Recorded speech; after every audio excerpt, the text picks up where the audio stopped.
and the C19 and stuff like that. So if I was to guess, it's most of that, but it's a very good frame for them to push that it was just about the woman. But anyway, let's say it was just about the woman. So this is this is Proverbs chapter 10 and verse 32. The lips of the righteous know what is acceptable, but the mouth of the wicked speaketh frowardness. Now, I'm not saying Andrew Tate is a righteous man necessarily, in terms of he'll talk about, I took this guy as a woman, that's adultery, that's punishable by death. But I'd be neglectful if I was to say that he wasn't bringing out some form of righteousness, some sort of biblical truth when he's dealing with the dynamics between men and women, right? That being said, he got banned off. Let's go through some scriptures first.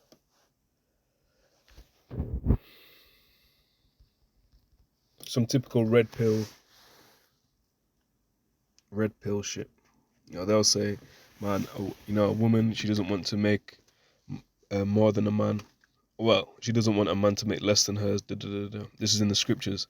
Sirach 25:22. A woman, if she maintain her husband, is full of anger, impudence, and much reproach. And that's evident. You've seen a lot of examples about that. You've seen a lot of these red pill geezers, going along these sort of lines. But all of this, everything they say is a watered down version of the scripture. Here's one. Sirach 25:24. Of the woman came the beginning of sin, and through her we all die.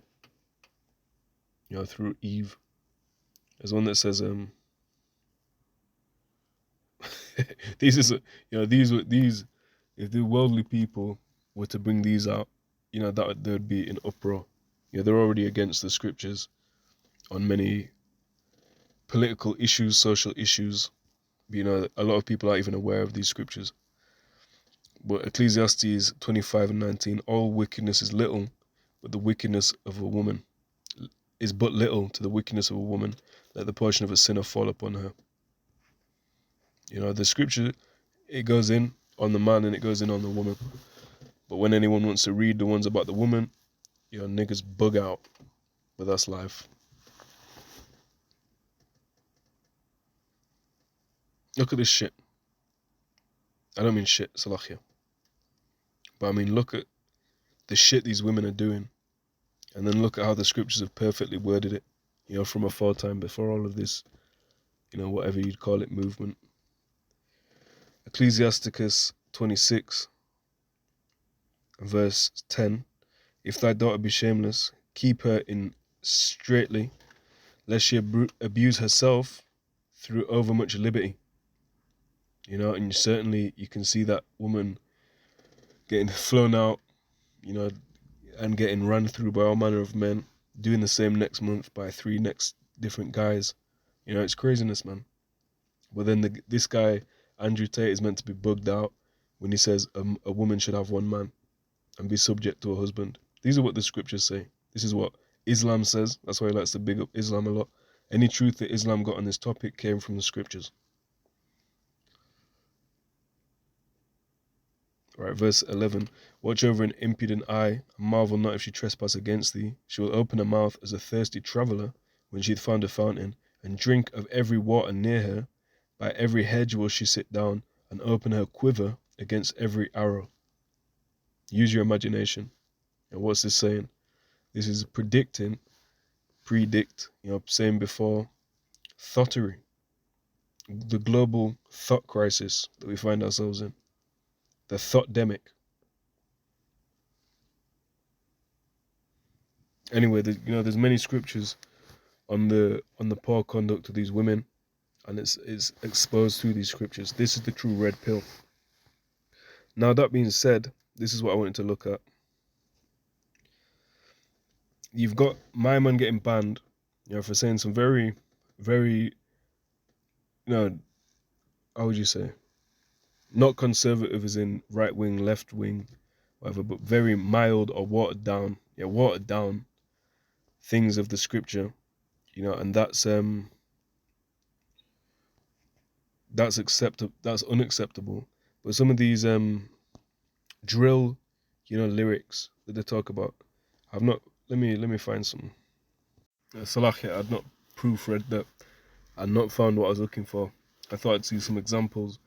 But man are openly talking about using a machete, using this, using a gun, using that, and they're vividly and viscerally explaining the violence that ensues from that. And that's acceptable. That's pushed out onto your mainstream radio, onto your YouTube top rapper, whatever it is, which has got a probably, if you had to put the genre itself, has probably garnered a larger audience over a longer period of time than as Andrew Tate. And the youth, at least in England, from what I see, you can see it in them. You can see it in their how they dress. Some suburban youth, but now he's now he's now he's from NWA. Yeah, now he's the new 50 Cent. Yeah, but this is some poisonous shit. That's some toxic shit. You want to talk about that? The whole drill music culture, man. And people can't separate that from reality.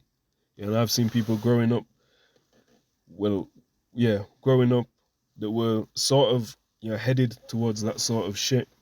But I believe, the perpetual listening of that complete nonsense, got them to the point that, this is acceptable, this is normal, because it became desensitized to it.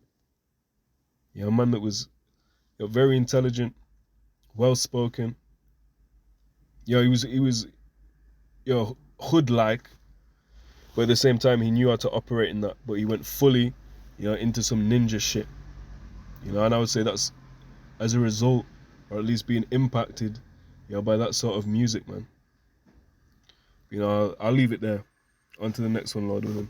Just some thoughts on my mind. Right, shalom.